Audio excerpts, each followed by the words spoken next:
কি করতে আসছিলি তোরা রে এখানে? এই হুজুর, কি জানিস না? কি করতে নিয়ে আসছিল? কি কথাবার্তা বলার জন্য? হ্যাঁ, কি করতে আসছিল এখানে? মেয়েকে নিয়ে আসছিলি? কি করতে? কি করার জন্য আসছিলি মেয়েটাকে নিয়ে? কি কাজ?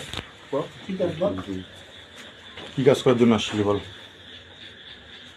কি করতে আসছিলি? ওকে নিয়ে আসছে স্যার, ঘুরতে নিয়েছিল ভাই। আরে কি করতে আসছিলি? বাসায় কি করতে আসছিলি তোরা? বেড়াইতে আসছে, আসার পর কাজ করতেছিল ভাই। কাজ করতেছিল? না, হ্যাঁ, করতেছিল। হয় তোর তো প্যান্ট তো খোলা ছিল রে। আমার শোনেন, আমার কোনো কাজ টাজ জিজ্ঞেস করেন। তোর তো আমি প্যান্ট। ওকে ফোন দিছি না, কে আমাকে ফোন করে তোমাকে কে নিয়ে আসছিল? আমি নিয়ে আসছি।